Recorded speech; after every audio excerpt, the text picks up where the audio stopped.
Um, dois e três. Bueno, estamos aqui com o nosso conversatório, mais um conversatório, que é o número 31, e com dramaturgo, diretor, periodista, docente. Que mais? Tu toca em tantas coisas, tem essa multifacetário.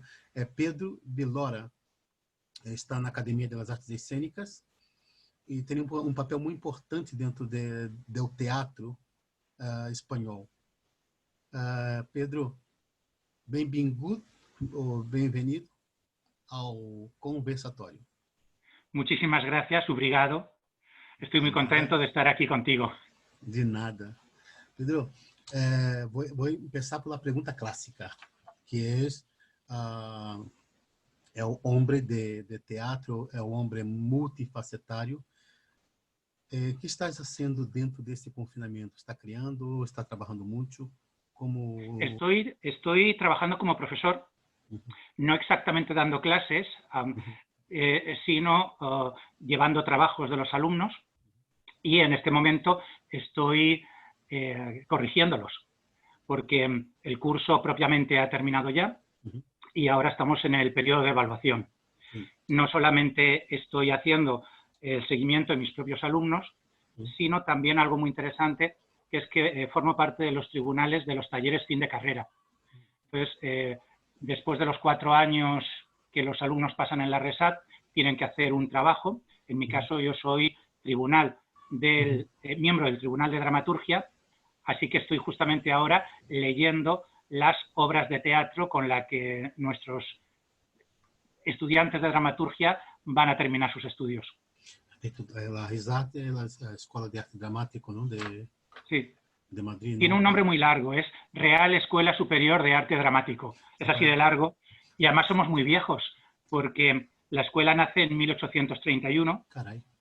Es la segunda escuela más antigua del mundo que está en funcionamiento continuado, porque en el siglo XVIII había algunas anteriores que surgieron en París, pero que con la Revolución Francesa se interrumpieron. Después, la más antigua que queda es la de San Petersburgo y la segunda es la nuestra. Y seguramente deben venir muchos creadores de Latinoamérica o de otros países, ¿no?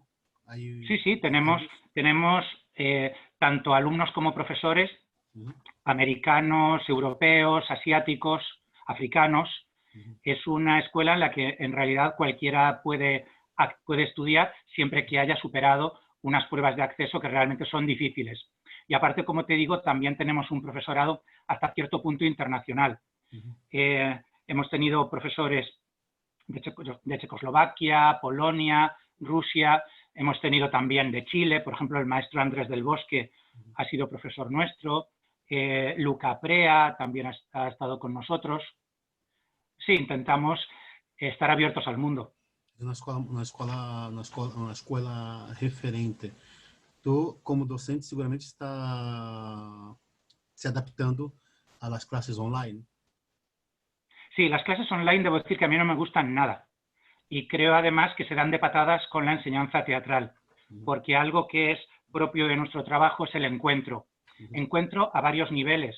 Nosotros como creadores sobre el escenario o en el teatro de calle tenemos un encuentro directo con el espectador, pero también es que tenemos como creadores un encuentro con nosotros mismos. Nosotros tenemos que trabajar unidos en la sala de ensayos, en el escenario, en la calle, donde sea, en la labor de grupo, en cualquier sitio, pero necesitamos contacto, necesitamos piel, necesitamos encuentro, necesitamos olernos los unos a los otros. Entonces, este tipo de enseñanza que se hace con la distancia de una pantalla realmente interfiere muchísimo al contacto interpersonal, porque al final es como si estuviésemos aislados. Y es verdad que, por ejemplo, el maestro Eugenio Barba tiene el concepto de las islas flotantes en las cuales nosotros vamos tendiendo puentes, pero realmente esos puentes a lo que aspiran es que haya un encuentro interpersonal entre las personas, los equipos, los grupos que forman parte de las islas. Y aunque nosotros tengamos una especie de gran red virtual en el mundo por la cual todos podamos estar conectados, como ahora mismo tú y yo lo estamos, en el fondo esto no es teatro, esto es algo que se aproxima mucho al teatro. Esto es algo que nace de nuestra pasión por el encuentro interpersonal, pero que no puede sustituirlo. Y con las clases ocurre lo mismo. Pues un pouco, hace unas semanas, dramaturgo catedrático argentino, Jorge Dubat, hablaba sobre o fenômeno de la migração de los criadores a las redes sociales, ¿no? Ele dizia, déjame ver se recordo o nome que Dubat utilizava para referir-se a esta migração, a relevância do convívio. Dizia sobre isso, sobre a relevância do convívio, Jorge Dubat, há umas semanas, sobre a migração de los criadores das redes sociais. Tu como observa este fenómeno? Es un fenómeno del que yo no formo parte, entonces lo veo solamente desde lejos. Desde lejos me puede interesar, pero realmente mi labor como espectador, que la he estado haciendo en estos meses, pues cada 2 o 3 días he estado viendo alguna obra de teatro.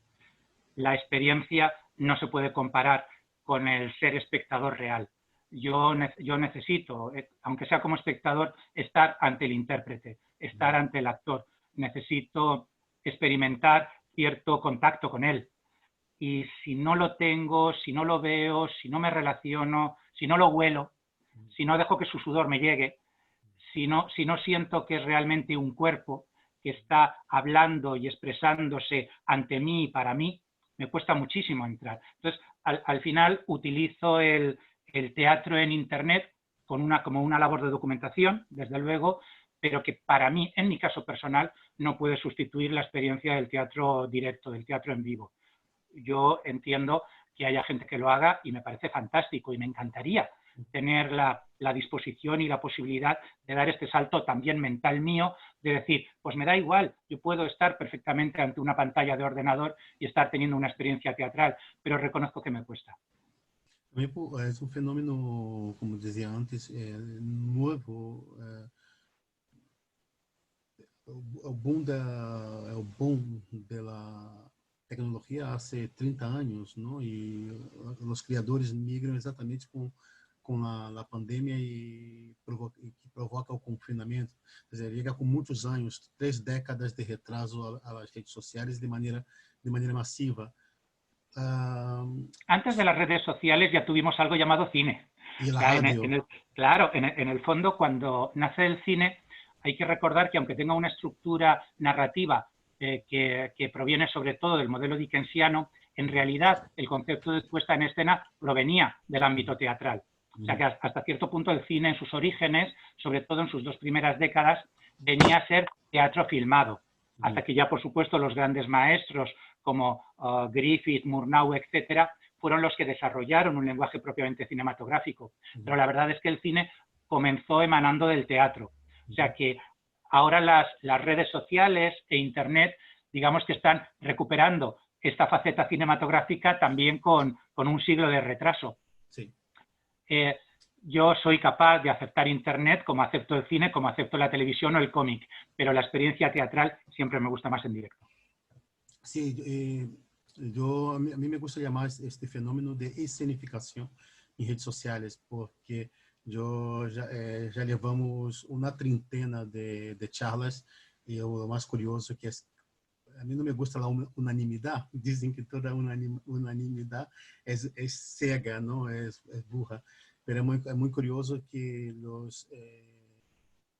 os criadores não vê este fenômeno como teatral, ao contrário, os que são investigadores,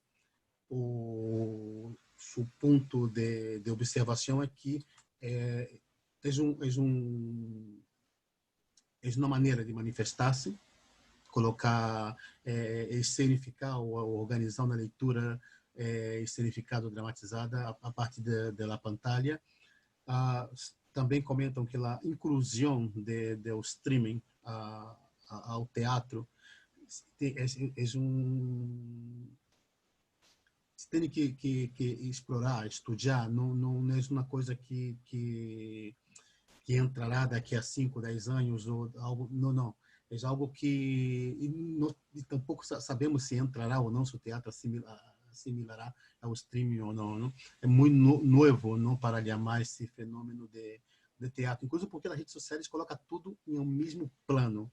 Pode ser uma companhia com um trabalho muito interessante ou pode ser o trabalho mais amateur, ¿no? Claro, las redes sociales permiten que cualquiera pueda opinar y además que cualquiera considere que tiene derecho a que su opinión sea escuchada. Y es verdad, el problema es que para los interlocutores es muy difícil discriminar si aquel que está emitiendo un mensaje está autorizado por el estudio o la reflexión para hacerlo o si es algo que proviene de la improvisación. En el fondo, las redes sociales, al igualarnos, no siempre nos igualan desde lo mejor, sino a veces desde lo peor.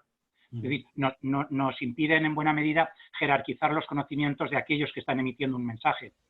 Entonces, es oportuno tal vez el poder canalizar y el poder trabajar no solamente desde la espontaneidad creadora, que es muy interesante, sino también desde el conocimiento aquilatado.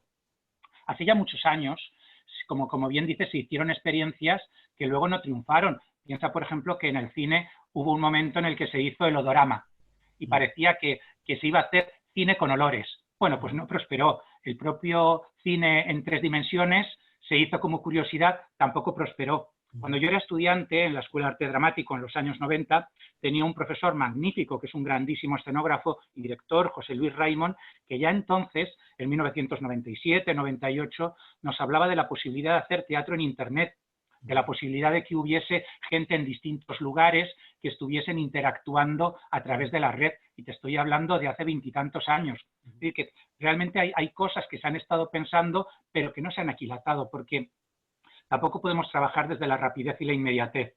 Todo, como bien dices, nos parece asombroso, nos parece necesario, pero todo se agota. Por eso es necesario que el tiempo vaya aquilatando las cosas. Yo creo que dejarnos llevar por la urgencia y pensar que porque ahora tengamos una pandemia ya necesariamente todo nuestro mundo tiene que cambiar es un poco excesivo. Conviene que vayamos viviendo, que vayamos cambiando, pero que no consideremos que hemos llegado a un punto de finalización por el cual el teatro tradicional ha terminado y entonces ya todo tiene que ser teatro internautico. Creio que de alguma maneira, essa urgência não vem por la falta primeiro, os teatros estão cerrados, os teatros, e havia companhias que tiveram suas temporadas interrompidas. Os festivais também suspendidos. E depois há muitos colegas do coletivo que talvez viram uma oportunidade, não sei se de mostrar seu trabalho, de uma certa exibição, e criar pequenas cenas ou obras para mostrar para ser algo, mostrar seu trabalho, não? Seguramente há uma série de fatores que conleva com que as pessoas subam a este carro, não? Sí, a ver, por una parte hay algo necesario y es que los creadores tienen que expresarse. O sea, un creador lógicamente puede pasar un periodo de carencia en el que no muestre su trabajo o en el que esté sencillamente reflexionando. Pero a poco que un creador se vea impelido al hecho de la creación, necesita hacer, y no solamente hacer para guardar, sino hacer para mostrar. En ese sentido, uno tiene que aprovechar todas las posibilidades a su disposición para poder sacar adelante su trabajo y ofrecerlo a un público, sea en un teatro en directo, sea a través de una pantalla, sea como sea. También esto nos sirve para mantener inquieto al público, porque efectivamente nosotros podemos encontrarnos con que un público al que se le prive durante unos meses del hecho teatral tal vez vaya gestando pereza y miedo al hecho escénico. Y si nosotros vamos ofreciendo cada poco nuestro trabajo teatral, aunque sea en esta pantalla, hasta cierto punto vamos manteniendo ese eslabón con el público. Le recordamos al público que estamos. El miedo tal vez no se lo podemos quitar, pero por lo menos hacemos que el hábito no se pierda. Y en tercer lugar, hay que recordar que esto, por mucho que sea un arte que sirva para unirnos, no deja de ser un trabajo. Y un trabajo es un medio de vida. Y hasta cierto punto también es un riesgo que nosotros nos acostumbremos a ofrecer gratuitamente nuestro trabajo. Porque si nosotros lo ofrecemos gratuitamente, el espectador puede llegar a pensar que tiene derecho a disfrutar gratuitamente siempre de nuestro trabajo, a disponer de él libremente y además hacer de él cualquier cosa. Y nos podemos encontrar con que nuestro trabajo deje de ser apreciado como tal trabajo y parezca que sea simplemente un adorno y no en el fondo una industria de la cual viven miles y miles de personas, que contribuye en cierta medida al nivel económico de una nación, de una comunidad, de una sociedad. Nosotros servimos, por ejemplo, al turismo. Nosotros somos capaces de atraer, por tanto, o formar parte de un entramado económico. Si nosotros nos salimos de ahí y consideramos que nuestro trabajo es gratuito, podemos dar la impresión de que nuestro trabajo es prescindible y de que además nosotros no necesitamos esto para vivir. Y eso no es verdad. Eso es un peligro que necesitamos también cauterizar. Ia me tentando mirar aqui sobre o porcentagem do teatro, da cultura, de que maneira impacta o PIB, pero não tenho aqui na mão. Pero tu comentava sobre o tema, tu comentava sobre o público. E uma das coisas que me gostaria de perguntar, tu tem trabalha em diferentes papéis, porque tu está em um mundo da docência, mas também está dentro do mundo do teatro como protagonista dentro da direção e dramaturgia. Tua experiência, seja com o teatro mais tradicional ou é o teatro musical, pero está em um mundo da docência, então tu consegue observar um pouco por onde vão os tiros, não? Talvez tu tenha mais ferramenta para observar esse movimento do teatro e do público, porque tenho dúvida se esse teatro esta escenificação nas redes sociais se forma público. Um dos grandes debates que temos já nas últimas décadas dentro do teatro é a formação de novos espectadores. Não? Eu não tenho claro se o fenômeno da escenificação nas redes sociais forma novos espectadores ou não. Yo estoy de acuerdo contigo. Tengo esa misma duda. Temo que muchas de las experiencias que estamos haciendo en Internet tienen como espectadores a los propios protagonistas de las experiencias. Es decir, que al final somos gente de teatro que nos dirigimos a otra gente de teatro y terminamos siendo una comunidad cerrada. Y esto efectivamente sirve para que nosotros nos conozcamos los unos a los otros, cosa que siempre es interesante, pero en el fondo no estamos captando a ese espectador que no tiene por qué ser un productor teatral, pero que sí es un ciudadano consumidor de cultura. Y ese espectador se encuentra con que su medio tradicional de acceder al teatro, que es el vivo y el directo, se ha perdido y lo que se le está ofreciendo está compitiendo con medios que tienen más sentido en su lugar. Es decir, ¿cómo vas a si tú eres un espectador normal y corriente en tu casa, entre la posibilidad de ver una obra de teatro enlatada en Internet o ver una película que está directamente pensada para cine o una serie que está directamente pensada para televisión, no vas a tener dudas. Vas a ir a la serie o a la película, porque su lenguaje es el propio de las pequeñas pantallas. Mientras que el lenguaje con el que nosotros hemos hecho el teatro es un lenguaje que evita el punto de vista único. Es decir, cuando nosotros estamos trabajando con pantallas, nosotros lo que estamos es condicionando la perspectiva desde la cual el espectador, el televidente, va a poder consumir este espectáculo. Pero cuando nosotros estamos trabajando en teatro, le damos una multiplicidad de puntos de vista, que cuando eso pasa a una pequeña pantalla de ordenador, de móvil o de televisor, eso se ha reducido. Entonces, eso le llega al espectador como algo extraño, porque es un lenguaje inapropiado para ese medio. Y entonces, realmente, creo que los espectadores normales y corrientes, no propios del mundo teatral, que accedan al teatro a través de las pantallas, no se van a convertir en espectadores de teatro. Incluso porque hay una desventaja absurda y gigante en época, ¿no?, de streaming. Es muy complicado o una aventura intentar competir con un fenómeno como Netflix, o ver películas de serie por streaming, que son con contenido apropiados para estas aplicaciones, ¿no? El cinema o las series cada vez más con una altísima calidad de cinema, incluso, ¿no? Un teatro tan artesanal y con la poca tecnología hace que não sei que palavra utilizar, não hay manera, es imposible, es imposible. Es imposible. Piensa que esto, por ejemplo, lo supo muy bien el cine de Hollywood. Cuando nace la televisión en los años 50, que crean el cinemascope. Es decir, tienes que ofrecer lo que no está en el otro medio. Nosotros en teatro no podemos ofrecer lo mismo que la televisión o el cine porque no lo vamos a hacer con la misma tecnología, con la misma capacidad, ni estamos utilizando el mismo lenguaje. Tendremos que ofrecer otra cosa, que no sé cuál es. No sé cuál es. Yo no soy ese tipo de creador. Incluso Hollywood, com el fenómeno Netflix, tiene que se reinventar. El fenómeno Netflix, por ejemplo, ha hecho que el propio concepto de serialización que teníamos hasta principios de los años 2000 haya desaparecido.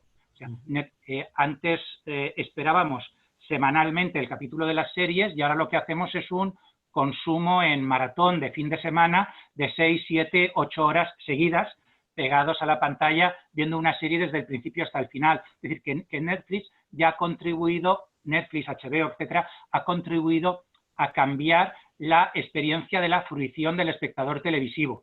Lo que no deberíamos hacer es que además sirviese para cambiar la experiencia del espectador teatral. Yo aún espero que este arte que lleva como mínimo 2.500 años funcionando, siga funcionando. El hecho de que esta pandemia haga que tal vez los teatros convencionales o las salas alternativas tarden en abrirse, no significa que la experiencia del teatro en vivo tenga que desaparecer. Será un momento muy adecuado para volver a hacer teatro de calle, que al fin y al cabo es una de las manifestaciones más antiguas del teatro que existe. El fenómeno no solamente de los juglares y rapsodas, sino del antiquísimo carro de Thespis, es algo que seguramente podrá volver a hacerse y que además sería muy interesante. Además, nosotros estamos en un país como España, muchos de los países americanos, donde afortunadamente podemos hacer teatro de calle porque el clima nos lo permite. Y eso tal vez es una vuelta a nuestros orígenes, mientras vamos viendo cómo podemos reactivar este tipo de teatros.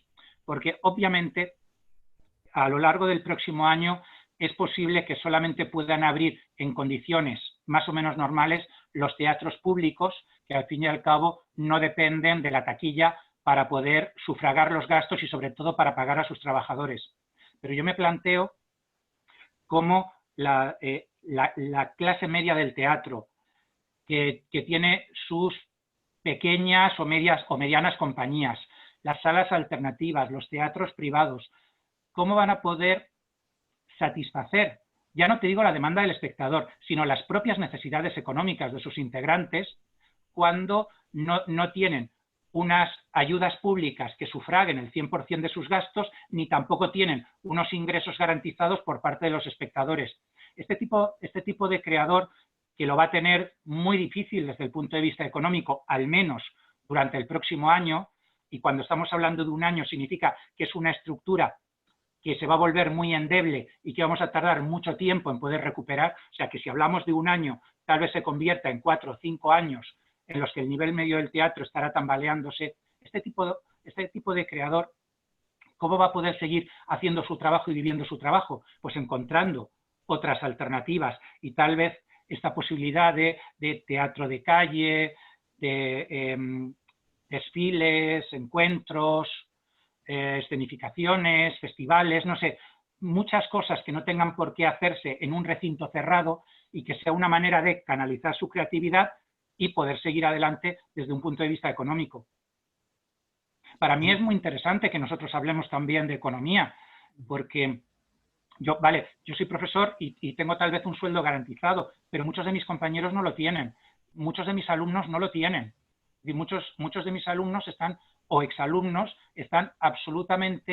tienen absolutamente comprometido su futuro profesional al hecho escénico. Y si el hecho escénico se les tambalea ahora, significaría que es toda una generación que tal vez tendría que encontrar otro medio de vida y, por tanto, tal vez abandonar, renunciar a sus intereses artísticos simplemente para poder salir adelante. O sea, si esto no lo solucionamos, es muy posible que nos encontremos con 2 generaciones de creadores teatrales que no tengan posibilidad material de sacar adelante su creatividad.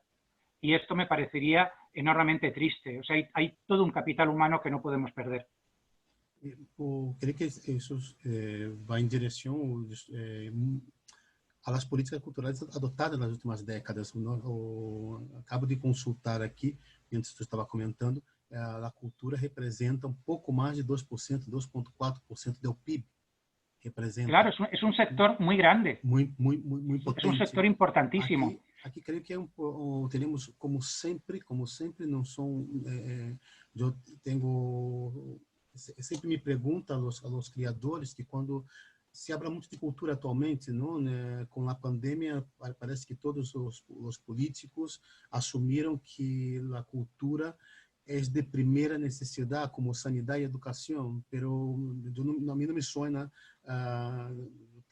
acabo de cumprir 50 anos e não me suena nessas últimas 3 décadas escutar ou antes algum político autoridade assumir que a cultura é de primeira necessidade.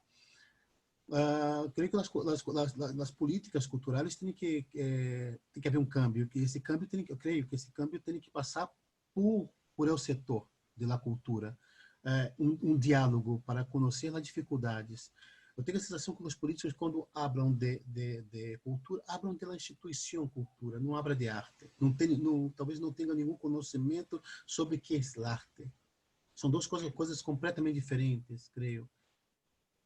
Posiblemente, pero un político tampoco tiene por qué meterse en cuestiones de carácter artístico o estético, porque eso podría ser muy peligroso si pudiesen aprovechar esa intervención para hacer dirigismo ideológico o estético. Lo que tienen es que sentar bases económicas para que los creadores puedan desarrollar su trabajo. También es verdad que tal vez no todo aquel que se llama a sí mismo creador tal vez tiene una obra que lo consolide o que garantice o que exija que los políticos se pongan a su disposición. Tal vez el mundo de la cultura necesita adelgazar un poco. Claro, nosotros, ¿quién nos garantiza que somos creadores? Basta con que yo diga que soy creador para que ya pueda estar exigiendo que los poderes públicos me atiendan, me promuevan, me premien, me estrenen. ¿Dónde ponemos el lugar jerárquico por el cual podemos establecer que alguien es creador y no lo es? ¿Quién es capaz de decir eso? Porque como nadie es capaz de decir eso, entonces cualquiera puede arrimarse al carro de la creación y decir, es que yo soy creador, yo merezco que se me atienda. Entonces ese es un lugar extraordinariamente difícil, porque si planteásemos, es el público el que garantiza que tú seas un creador porque hay un público suficiente para tus obras, ¿dónde dejaríamos entonces todos aquellos creadores incomprendidos en su tiempo, que se han dirigido a un espacio muy minoritario? Es decir, no todos los creadores tienen un capital humano de público suficientemente sólido como para convertirlos en héroes culturales. Y por otra parte, el hecho de que tú estés interesando a mucha gente en tu época tampoco significa que estés haciendo una obra que sea capaz de trascender tu lugar. Entonces, como tenemos grandes dificultades para establecer quién es creador y no, quién es merecedor de una ayuda y quién no, tal vez tendríamos que hacer cierta autocrítica y plantearnos si realmente cada uno de nosotros merecemos ocupar el lugar que parece que estamos demandando. Tal vez es un momento idóneo para aprender a renunciar y para exigir tal vez un poco menos, para dar más y exigir menos. tal vez no debemos estar esperando que siempre los poderes públicos vayan a pensar por nosotros, y tal vez es el momento en el que nosotros nos planteemos qué podemos ofrecer hacia la comunidad sin necesidad de estar exigiendo algo de ella. Y tal vez no todo el mundo sea capaz de ofrecer sin reclamar. Me hace pensar em duas coisas. A primeira sobre cambio na maneira de desenvolver a produção cultural. Agora me vem um país que eu conosco é mais a criação argentina, por exemplo, donde são escolas de teatro, donde os criadores, os artistas, já saem das escolas preparados para trabalhar em outros âmbitos, seja da docência, para gestionar teatro, porque sabe que não pode contar com subvenções todos os anos. E a Argentina tem uma produção cultural teatral gigante, porque os argentinos, se têm subvenção, montam espetáculo, e se não têm subvenção, também montam um espetáculo também. Isso é maravilhoso. Isso genera uma produção enorme. Por outro lado, penso, quando colocava sobre a Delgazá, é bastante complexo a questão que tu acaba de colocar sobre quem é que pode dizer que eu sou, ou tu, ou fulano, é criador ou não. Por outra parte, nós outros estamos dentro de um grêmio que é muito fragmentado, no sentido de classe. É um coletivo muito fragmentado dentro da estrutura do classismo. Por outro lado, cada vez temos mais escolas de teatro privadas, ou cursos e talheres, que cada vez soltam mais ao mercado, alunos buscando mostrar seu trabalho, que vivemos desde 2007, 2008, da última crise econômica, um coletivo de companhias jovens que vivem sobre uma precariedade gigante. Dentro dessa complexidade, muitos companheiros de teatro bajaram do carro, abandonaram a profissão por la precariedade. Sí, naturalmente. Y tú antes me decías que soy multidisciplinar. No, es que todos tenemos que ser multidisciplinares. Sí. O sea, no tenemos ninguna garantía de que solamente haciendo una cosa vayamos a salir adelante. Necesitamos estar muchísimo más abiertos, y el ejemplo que has puesto de los estudiantes y creadores argentinos es muy adecuado. Por eso también aquí, desde las enseñanzas oficiales de la RESAD, del Instituto del Teatro de Barcelona, es decir, de las 11 escuelas oficiales, existen las asignaturas de producción teatral, asignaturas de pedagogía teatral. Es decir, no solamente se les enseña su disciplina, no se les enseña nada más que a escribir teatro, a dirigir teatro, a interpretar, sino que se intenta que tengan un poco de todo, que sean capaces de generar sus propios trabajos, sus propias compañías, su dinámica de grupo, que sean técnicos. Nos olvidamos tantísimo de los técnicos, que son una gente absolutamente indispensable para poder sacar adelante nuestro trabajo. Es que cada uno de nosotros tenemos que ser también técnicos, necesitamos haber pasado por ahí, tenemos que conocer cómo funciona la dinámica de nuestro oficio.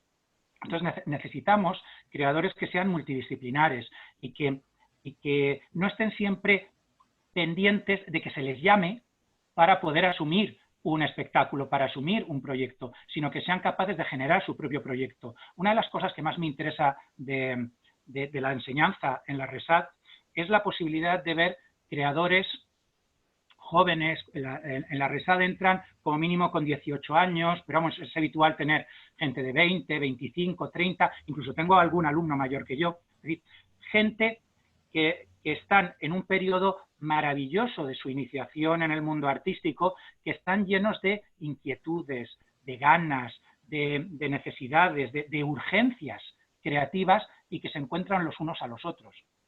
Más importante que un alumno nos encuentre a los profesores es que los alumnos se encuentren entre ellos, que se encuentren generacionalmente, que establezcan lazos, que establezcan relaciones, conexiones con las cuales vayan a trabajar los unos con los otros. Eso es maravilloso. Más interesante que lo que nosotros podamos hacer en las clases es lo que se hace fuera de las clases. La dinámica en los pasillos, la dinámica en la cafetería, la dinámica en el que los alumnos se están encontrando los unos con los otros. Porque ahí van a encontrar que tal vez lo que ellos creían, al hablar con otro, se convierte en una cosa completamente distinta. Tenemos muchos alumnos que han comenzado a hacer los estudios de interpretación y se han dado cuenta, colaborando con los demás, que tal vez lo que debían era ser dramaturgo o debía ser director o al revés. Por ejemplo, nadie a los 15 años plantea yo quiero ser escenógrafo, muy poca gente, yo quiero ser escenógrafo, yo quiero ser director. Es normal que a los 15 digas yo quiero ser intérprete. Y cuando empiezas a estudiar interpretación te des cuenta que eso no es lo tuyo, que entonces tal vez el otro terreno que has descubierto, el de la escenografía, el de la iluminación, el de la dirección, es el que más va contigo. Y en el momento en el que tú empiezas a trabajar con los demás es cuando lo descubres. Entonces, eso es lo que a mí me interesa muchísimo de la enseñanza, el que estos jóvenes maravillosos, creativos, exigentes, dinámicos, trabajen los unos con los otros y terminen haciendo espectáculos que en muchas ocasiones los mueven ellos fuera de la escuela. O sea, hay muchísimos espectáculos, incluso que han ganado premios Max, que comenzaron siendo trabajos de clase, en los que alumnos de distintas especialidades se encontraron tomando algo en la cafetería, decidieron hacer algo y terminan ganando un premio Max. Maravilloso. Eso es lo bueno, que al final ellos se adueñen de su material, se adueñen de su vida y no se encierren en una única perspectiva respecto de sí mismos, sino que sean capaces también de articular un cambio respecto de lo que creían que eran. As escolas de arte dramático, com universidades de artes escênicas, os alunos muitas vezes entram com a perspectiva de formação e de interpretação, e quando chegam ali, encontram um abanico de opções, e não necessariamente uma pessoa que entra em uma universidade de arte cênica será um grande ator, pode ser um grande diretor, um grande dramaturgo, um grande iluminador, um grande cenógrafo, um grande produtor, porque há um abanico de possibilidades de profissionalização dentro de uma escola de artes escênicas. E também há uma coisa muito interessante que tu acaba de colocar, desse encontro dos alunos dentro dessa escola de arte dramático, que desses encontros e experiências, onde saem muitas companhias interessantes também. Este encontro de generação, que é muito interessante também. Claro que salen y como te digo, compañías además que ya tienen muchísima trayectoria y han crecido en la RESAT o en otras escuelas donde se han encontrado. Entonces, eso sí que es algo que vale la pena potenciar. Una escuela de teatro, para mí, tiene que ser ante todo una escuela de interpretación. Es decir, hacer dirección, dramaturgia, escenografía o cualquier otra disciplina es fundamental. Pero es necesario tener una base de interpretación, porque al final el teatro es un hecho escénico que traspasa nuestro cuerpo. Es decir, Appiah decía que el cuerpo del intérprete es la caja de resonancia visual de la música. En realidad, el cuerpo del intérprete es a través del cual el teatro nace y traspasa al espectador. Entonces es oportuno que todos los demás, dramaturgos, directores, escenógrafos, quien sea, entiendan que sin el intérprete su trabajo no existe. Su trabajo se convierte en otra cosa.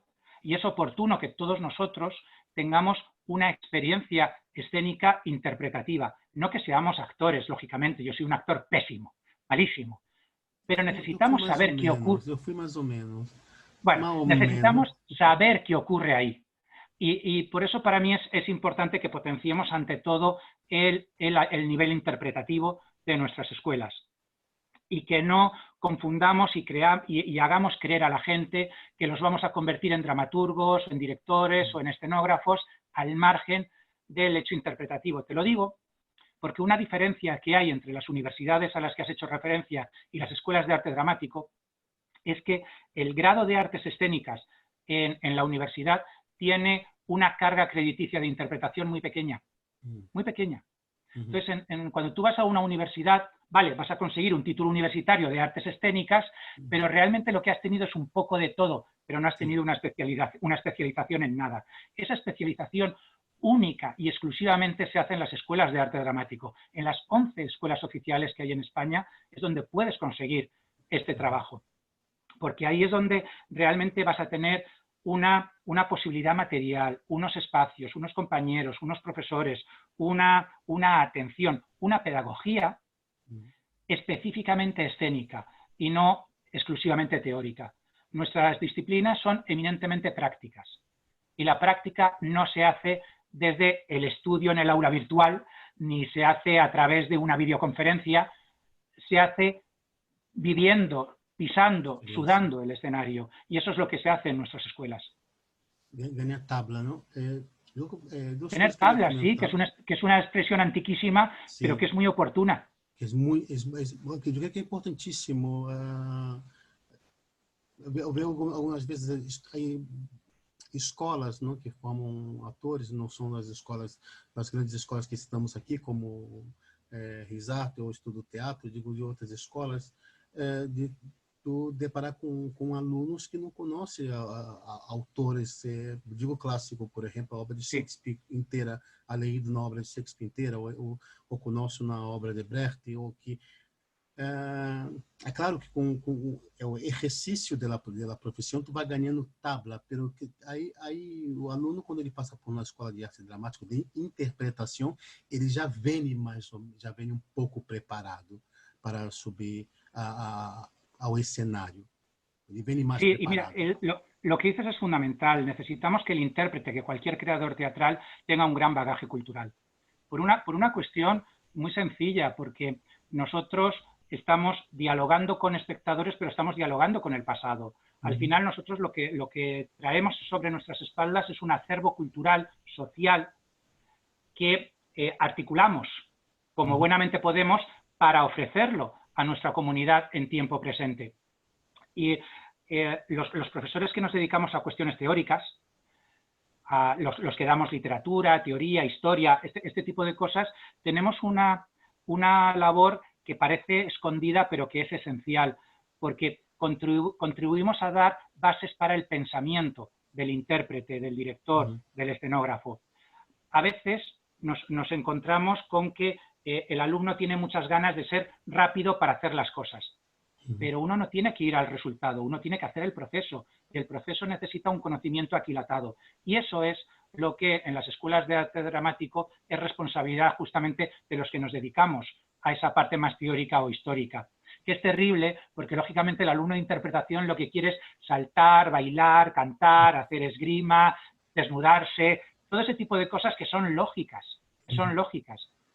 pero nos necesitan también a nosotros para darles el sentido del por qué están haciendo eso y de cómo eso, como te digo, hace un diálogo con la comunidad, que no es solamente yo, intérprete, yo, creador, que tengo una idea y la lanzo, sino yo pienso lo que ha ocurrido, pienso las situaciones, el contexto en el que está mi espectador y en función de eso elaboro mi mensaje.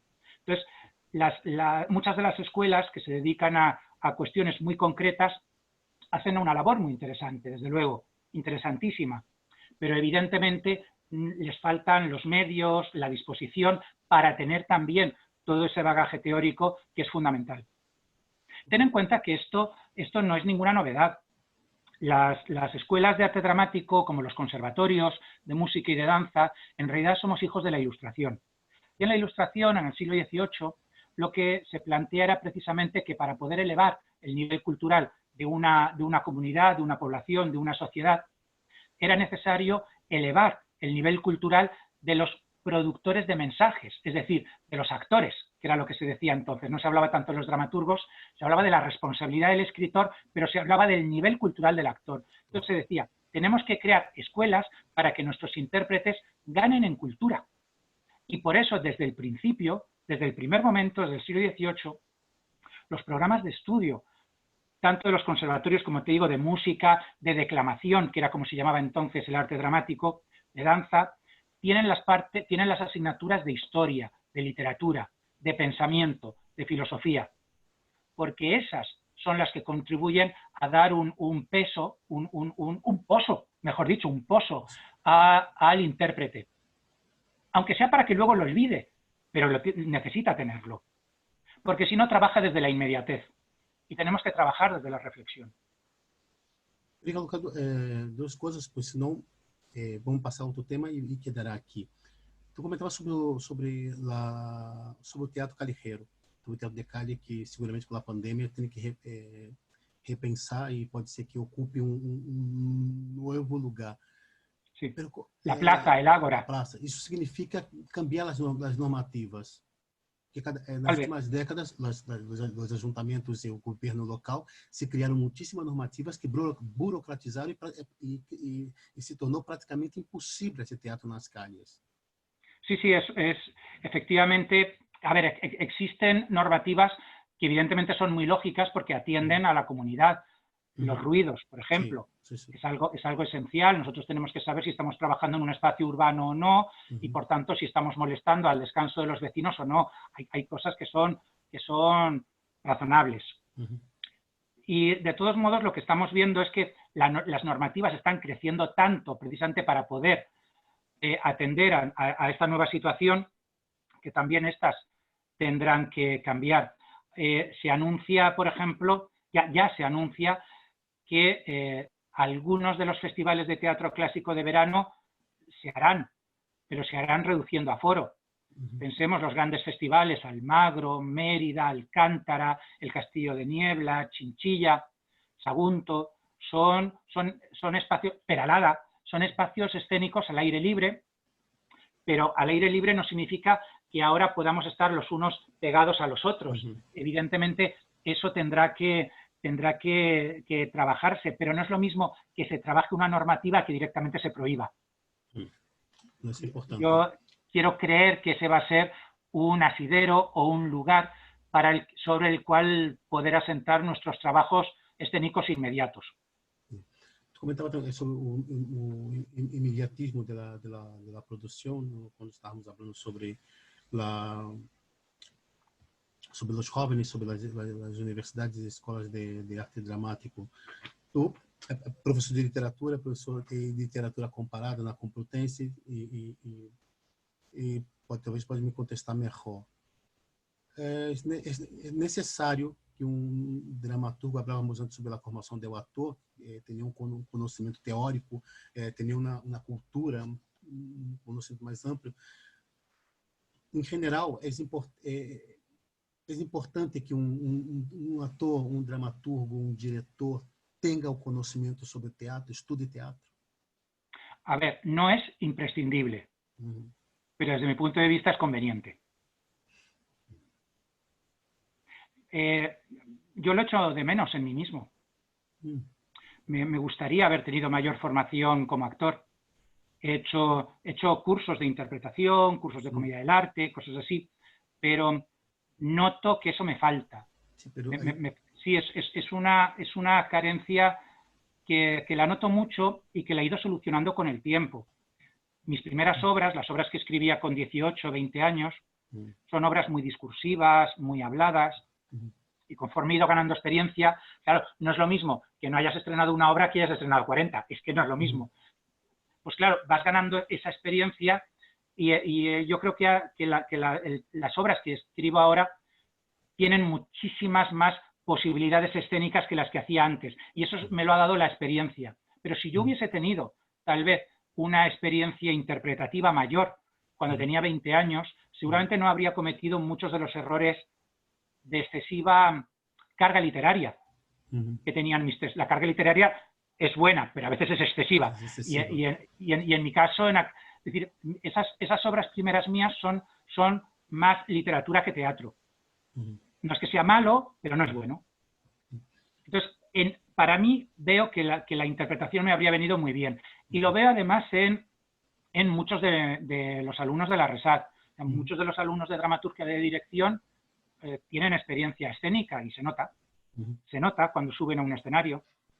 Pero também, eu creio que a influência da literatura também é boa, que algumas vezes também algum tipo de dramaturgia que é quase guião de cine. Está muito a hora de modo o tema guião e o tema os cursos de dramaturgia e os cursos de guiones, ¿no?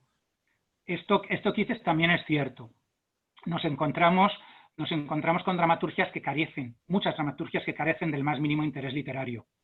Hay muchas, el auge del teatro de la imagen y del teatro de la acción, que bueno, se desarrolla desde los años 50, pero sobre todo en los años 80, 90, primeros años 2000 fue decisivo, hizo que el teatro de la palabra fuese visto como conservador, anticuado. Pensemos en, por ejemplo, en las polémicas que tenía el propio Pasolini cuando hablaba de la diferencia entre el teatro de la charla, el teatro de la palabra, el teatro del grito. Efectivamente, la palabra ha sido cuestionada como si solamente fuese literatura y no fuese teatro. Y eso ha hecho que muchos de los textos que nos encontramos sean textos que desde el punto de la acción sean interesantes, pero que en el fondo no dejan ningún pensamiento lingüístico. Y eso es terrible, porque nosotros no pensamos acciones, nosotros pensamos también lenguaje. Si nosotros reducimos nuestra competencia lingüística, al final vamos a terminar pensando peor. Y el teatro es un arte escénica, pero es también un arte literaria. Exacto. Y eso para mí es importantísimo. Tiene una poética. Es un arte poética, naturalmente, exactamente igual que lo es la épica y que lo es la lírica. Lírica, épica y dramática. Hay quien cree que apartar al teatro de la perspectiva literaria le sirve para ganar identidad, es decir, para ganar diferencia. Pero a mi juicio, con eso estamos contribuyendo a empeorarlo desde el punto de vista del pensamiento, al margen de cuestiones estrictamente estéticas, de belleza. Sobre todo es pensamiento, porque nosotros pensamos también con las palabras. Tú eres una persona bilingüe, la gente que es bilingüe, sabéis muy bien que los idiomas nos sirven para pensar de otra manera. Y las palabras nos sirven para pensar, y no solamente las imágenes. Entonces es importante que nosotros recuperemos yo creo que los aspectos literarios. Ajuda, ¿no? En eso debo decir que yo soy muy exigente con los alumnos. La literatura nos ayuda a conseguir creio que a poética e o pensamento vem através da literatura, creio. Nos ajuda Naturalmente. mucho no camino. Nosotros no solamente trabajamos con materias, trabajamos también con formas, y nuestras herramientas son herramientas eminentemente lingüísticas. Incluso cuando nosotros hacemos dramaturgias de la imagen, en el fondo lo estamos haciendo desde un parámetro lingüístico. O sea, al final siempre nos estamos remitiendo a un origen que está en la palabra. La palabra no es nuestra enemiga, al revés. La palabra, el problema es que, como también la sociedad cada vez tiene una competencia lingüística menor, se convierte en una herramienta con la que nos cuesta operar. Pero por eso mismo necesitamos redoblar nuestros esfuerzos. Cuantas menos palabras nosotros utilicemos, menor va a ser la competencia lingüística, no ya de nuestros actores, de nuestros espectadores. Al final esto es como hay una exigencia interesantísima que está en los textos de Jovellanos o de Larra, que es no solamente, como te decía antes, subir el nivel cultural de los actores, sino hacer que los escritores entiendan que tienen una responsabilidad social, y su responsabilidad tiene que ver con la cultura y con el pensamiento.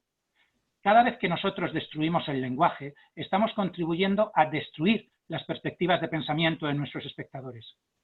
Y por tanto, nosotros tenemos una obligación de ser precisos, de trabajar no solamente la belleza, es decir, no solamente criterios en los que lo sublime y lo grotesco puedan dialogar, sino también la significación de cada uno de nuestros elementos. Igual que nosotros estamos trabajando el significado, nuestros signos visuales, nuestros signos escénicos, la palabra como signo tiene que estar trabajada, y por tanto no podemos profanarla, no podemos destruirla, no podemos vulgarizarla, no podemos hacer creer que el mejor teatro es aquel que reproduce la peor competencia lingüística de nuestros espectadores. Isso é muito importante que você está colocando. Eu perguntava sobre a formação teatral de um dramaturgo, de um ator ou diretor, porque he visto muitos criadores, colocarei o coletivo de dramaturgia especificamente, onde he visto muitas pessoas nessas 3 décadas, mais ou menos, desaparecerem, figuras que pareciam que seriam a vedette daquele momento, que criariam uma carreira muito larga, e sua obra ou sua trajetória como criador, como dramaturgo, foi durante 3, 4, 5 anos, que foi 3, 4, 5 anos muito intensos. Sí. E depois desaparece e abandonam na profissão. Sí. Eu vejo que cada vez se torna mais comum. E buscando entender, alguns que acabam conhecendo e tendo uma relação mais próxima ou mais distante, acabam descobrindo que venindo de outra assinatura, que é muito importante e interessante, porque pode somar, pero independente se vem de outra assinatura, eu penso, creio que é interessante conhecer teatro, conhecer a tragédia grega, conhecer os clássicos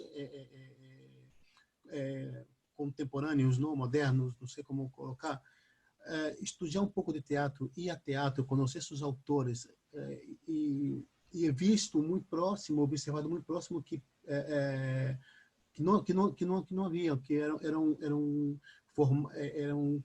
criadores formados de 4, 5, 6 talheres de dramaturgia e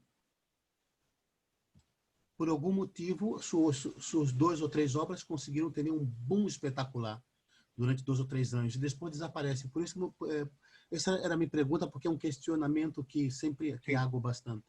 Sí, lo que dices es muy interesante. Mira, en España en el siglo XIX, había un escritor, Pedro Antonio de Alarcón, muy conocido por El niño de la bola, El clavo, El escándalo, El sombrero de 3 picos, que en uno de sus textos venía a decir que todo español medianamente formado tenía una obra de teatro escrita en el cajón. O sea, hasta cierto punto, la moda de escribir una obra de teatro y el deseo de llegar a las tablas es algo muy, muy comprensible. Y es decir, todo el mundo quiere tener su pequeño punto de fama. Quiere ser modelo, quiere ser actor, quiere ser influencer, quiere ser dramaturgo, pero cuando te dedicas realmente a la dramaturgia y haces esas 2, 3 obras, te das cuenta que vivir de esto es muy difícil. Muy difícil. O sea, poder convertir la dramaturgia en una profesión es una cuestión no solamente de talento y esfuerzo, sino también de suerte, de perseverancia, de ser capaz de arrastrar, de superar el fracaso. Es decir, si tú tienes un éxito y te lo crees y luego no eres capaz de asumir el fracaso con naturalidad, pues lo vas a tener muy difícil, porque esta es una carrera en la que éxitos y fracasos se suceden, y es más, en la que es mucho más fácil tener un fracaso que tener un éxito. Entonces uno tiene que entender que este es un trabajo de largo recorrido. Si tú lo que crees es que todo lo que vayas a hacer va a impactar, en el momento en el que descubres que eso no es así, o que el hecho de haber tenido un éxito no te garantiza que después vaya a haber un productor que quiera hacerse cargo de tu segunda obra, es normal que te desanime. ¿Por qué? Porque en el fondo no eres un auténtico escritor. Claro, no es lo mismo escribir que ir de escritor. Escribir es un trabajo muy esforzado, muy solitario, en el que pasas muchas horas confinado en tu despacho, en las que muchas de las horas que inviertes no tienen un resultado práctico. Hay muchos días en los que yo he estado horas delante del ordenador y he sacado al final una página, nada más. O sea, no tienes una recompensa directa en la proporción tiempo-resultado. Y si tú crees que cualquier cosa que hagas ya va a estar inmediatamente puesta sobre el escenario, estarás equivocado, porque entonces tú no quieres escribir, tú quieres vivir de escritor. Y porque vivir de escritor es muy agradable, te llaman a conferencias, te hacen entrevistas, vas a congresos en países. Yo conozco los países americanos gracias a congresos en los que me han invitado, pues fantástico, claro, pero todo eso no es escribir, todo eso es lo que rodea el trabajo de escribir. Es como actor, hay gente que quiere ser actor y hay gente que quiere ser famoso. Claro, hay gente que no es consciente de que ser actor es pasar muchas horas entrenando, muchas horas ensayando, muchas horas haciendo 10.000 talleres y muchas horas presentándote a castings. Ser famoso es una cosa distinta. Entonces, un verdadero escritor no le tiene miedo a la literatura. Un verdadero escritor no tiene miedo al fracaso. Un verdadero escritor escribe y sabe que a veces le sale y a veces no, y por tanto no desespera del tiempo, porque el tiempo no está perdido, es tiempo invertido, es tiempo aprovechado. Mira, yo en los años 90, cuando era joven, mis primeras obras no se estrenaban ninguna. La primera vez que yo estreno es una cosa pequeña en el año 99, pero eso es una cosa pequeña, y ya la siguiente es en el año 2002. Y yo llevo escribiendo desde el año 89, desde que tenía 18 años. Entonces, si me hubiese, no sé, si cada vez que yo enviaba una obra a un concurso y no lo ganaba, o cada vez que se lo mandaba a un director, a un productor y me decía que no le interesaba, me hubiese venido abajo, no estaríamos ahora hablando. No estaríamos ahora hablando. Es que el hecho de que no tengas una satisfacción inmediata no debe de echarte para atrás. O sea, esto es una carrera de largo recorrido. Ni siquiera es una carrera, es un modo de vida. E sempre digo isso, porque creio que no mundo mediático que estamos hoje, e tenho trabalhado o último texto que é montado há 2 anos, e com reparto de atores muito jovens, com muitas ganas de trabalhar, eu sempre dizia a eles que tinha que pensar 2 coisas, que o mundo do teatro é olvidar a fama, construir uma carreira, tem que ser um largo recorrido, e são anos de preparação e cursos, e ademais de preparação e curso, um ator tem que ler literatura narrativa, ou poesia, novela, filosofia, pero construir uma carreira sobre a credibilidade, não fama. A carreira tem que ser uma carreira de largo recorrido, construída sobre uma credibilidade.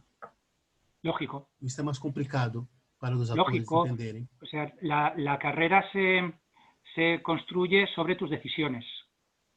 Tus decisiones para decir sí, para decir que no.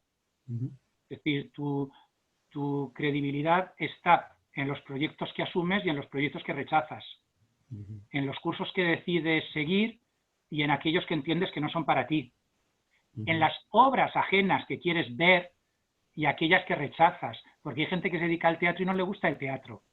Eso es una cosa que no he podido entender jamás, jamás, que no va al teatro nunca como espectador. Claro, lo que quieres es estar en el escenario, sí, pero eso no es suficiente. Yo entiendo a la gente que se dedica al teatro porque vive el teatro, como espectador y como productor y como creador. Entonces, todo eso es lo que va forjando tu credibilidad. Si tú crees que tu carrera se va a forjar simplemente por los sitios a los que vas de noche, las fiestas a las que acudes, los locales, las copas, las terrazas, todo eso es la juerga, que eso es lo de menos, y eso termina acabando. Y algo que también me preocupa mucho es que tú creas que solamente existe una manera de hacer teatro que es la tuya. Yo no me merece ninguna credibilidad la gente que no es capaz de salir del yo. Sí. Es decir, para mí es importante la porosidad, la permeabilidad. Sí. Como espectador y como creador. O sea, uno tiene que ser capaz de apreciar al otro, de entender por qué la gente que no te gusta hace cosas, de entender a quién se dirige el teatro que no te gusta, de entender que hay un espectador posible para cualquier cosa, de no estar permanentemente juzgando, diferenciando, estableciendo, este es mi mundo y todo lo demás lo rechazo. Estos son los míos con los que yo quiero trabajar y los otros no. Entonces, hay a veces en nuestro oficio, pero no solamente en nuestro oficio, algo que me da muchísima rabia, que es ir viendo, creer que la vida son compartimentos estancos, en el que yo me siento cómodo con mi entorno, con mi gente, que hacemos siempre lo mismo, que vemos siempre lo mismo, que todos pensamos igual y todo lo demás está mal porque lo juzgamos. Yo creo que deberíamos juzgar un poquito menos y conocer un poquito más y ser capaces de transitar por estilísticas completamente distintas y acudir a aquello que no nos gusta para saber por qué, hacer un esfuerzo, no acomodarnos. Y a mí, la gente que me gusta es la gente que no se acomoda. Não existe uma... Eu sempre digo que... Eu recordo uma famosa atriz brasileira que era muito guapa e era uma atriz impressionante, isso na carreira brilhante. Morreu praticamente nos escenários com 90 e picos de anos, mas era muito guapa, o grande pecado era ser guapa. E havia uma crítica que ela perseguia. Pero com os passados anos, tu ganha experiência, não? E Houve uma ocasião que um crítico ha escrito praticamente uma página falando de seu espetáculo, pero muito mal. E ela não conhecia o crítico e comentaram: mira, esse crítico falando de tal está falando muito mal desta obra. E perguntou: pero esse senhor conhece teatro, sabe fazer teatro? E disse: não, parece que é formado não sei o que. Ela falou: vai a merda. E o pior que ganha para isto, não? Esse é um dos pecados do teatro, que temos pessoas que não estão preparadas, pelo que criticam, e dentro do próprio coletivo já temos colegas, companheiros que, por o motivo que seja, ou porque estão queimados, ou porque não têm trabalho, ou por motivo que seja, já acudem ao evento, já acudem ao espetáculo com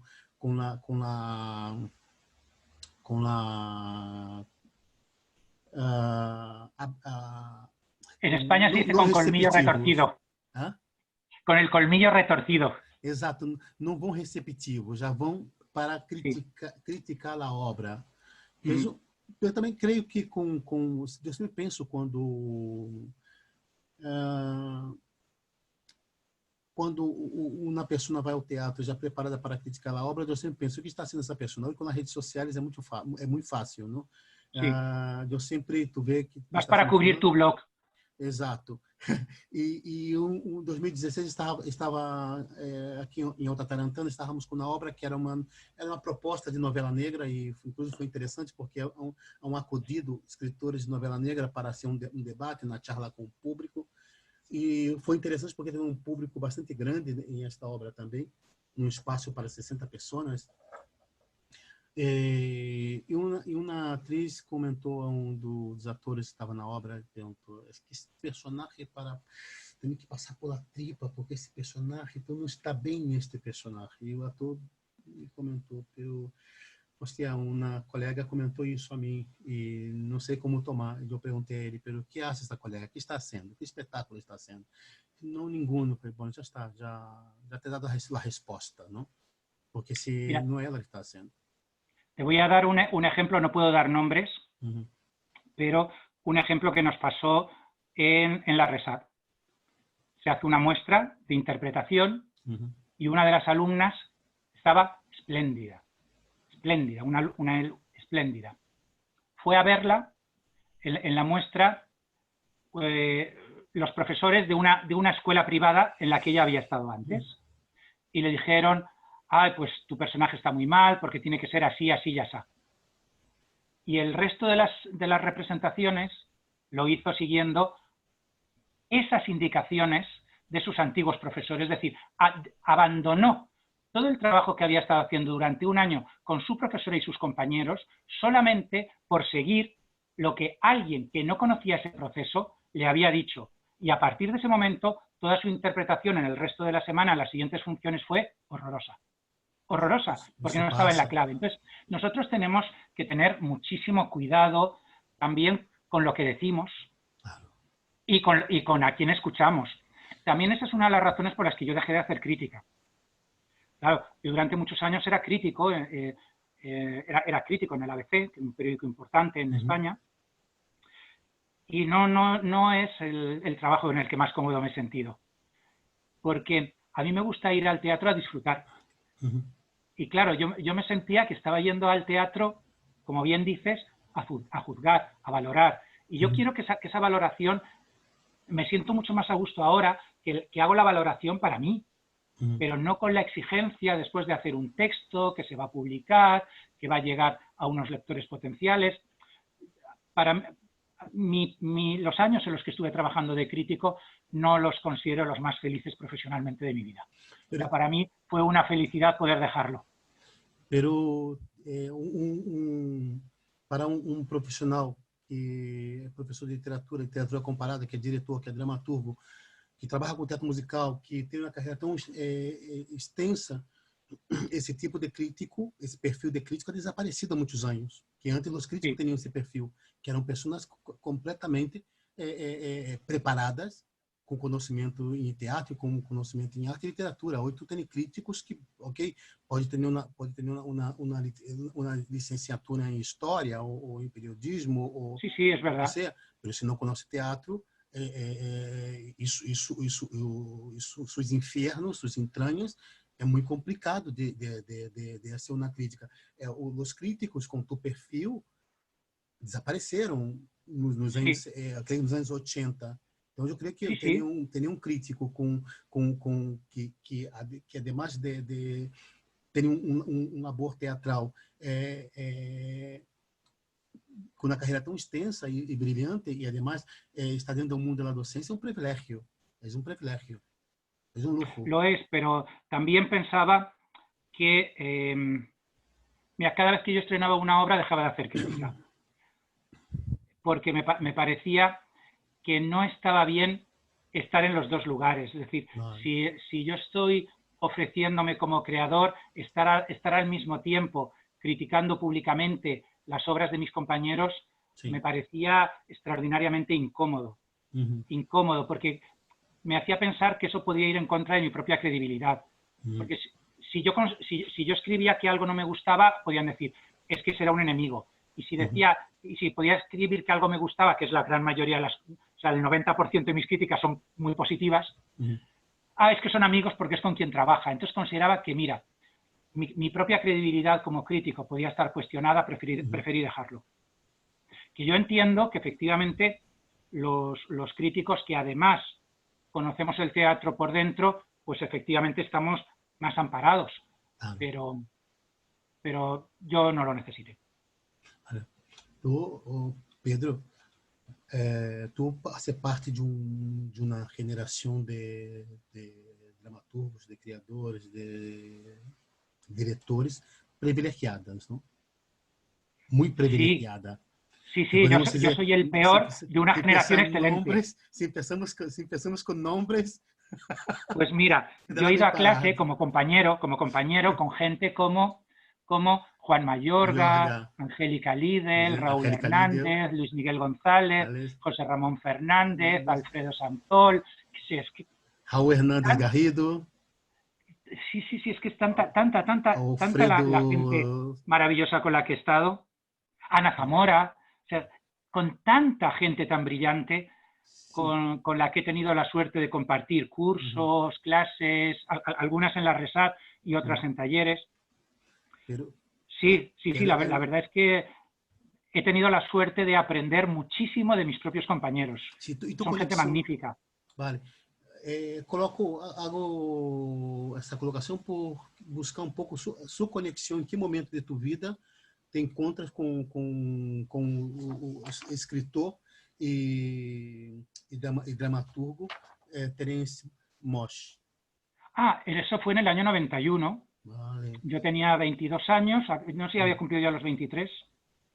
22 o 23 años tenía. Y fui con un amigo a la presentación de uno de sus libros.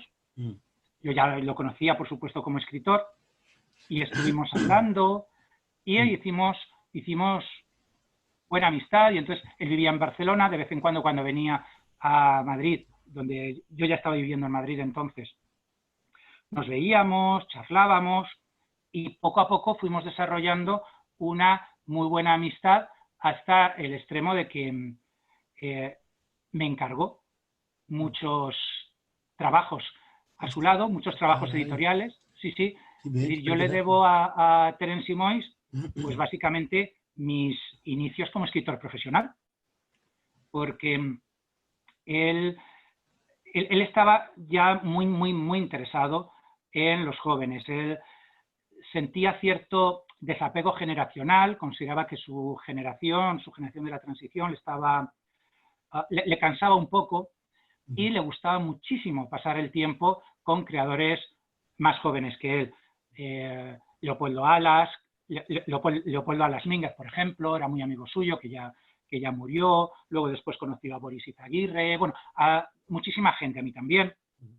Y entonces así, por ese interés, él se preocupaba no solamente de que nosotros le hablásemos de su propia literatura, sino que realmente lo que quería era saber pues cómo éramos, qué nos gustaba. Se lo pasaba muy bien con los jóvenes, la verdad. Y yo me aproveché de eso, o sea, tuve esa suerte, porque, como te digo, me encargó. Una de las primeras cosas que me encargó, que la tengo por aquí, es un libro que se llama La noche no es hermosa, que fue una antología de sus textos que apareció en Espasa Calpe. Entonces eso sería en el año 93, 92, 93, no me acuerdo. Y eso para mí fue un espaldarazo enorme, porque él se lo podía haber encargado a cualquiera, pero decidió justamente encargárselo a alguien generacionalmente muy alejado, porque le interesaba muchísimo, como te digo, ese encuentro con los jóvenes. Y a partir de ahí hicimos ya muchas cosas juntos. Hicimos, por ejemplo, La gran historia del cine, que fue un coleccionable de... Mira, te lo voy a enseñar. Esto, en realidad, son 3 volúmenes como este, que... Cara, impresionante. Sí. Trabajo impresionante. Esta maravilla la estuvimos haciendo durante 2 años en la revista Blanco y Negro, que era el semanal del ABC, y son 16 páginas de cine cada semana. Historia del cine desde los albores, de hecho, al final son más de 2000 páginas y hay como 1000 que son sobre el cine mudo. O sea, es un trabajo de investigación sobre los orígenes del cine que hicimos entre los dos. Y como te digo, él me llamó para que yo fuese el editor de textos de esta colección y también para permitirme escribir muchos de los artículos que aparecen. Yo había hecho, la primera carrera que yo hice fue comunicación audiovisual, entonces estaba haciendo el doctorado sobre historia de los medios audiovisuales, historia del cine, era un mundo que yo conocía. Entonces me llamó para eso y luego ya después me llamó también para hacer las ediciones, las tendré por aquí. Sí. Espera un momentito. Mira, esto por ejemplo es Mundo Macho, pone Biblioteca Terence Moix. Entonces sacamos este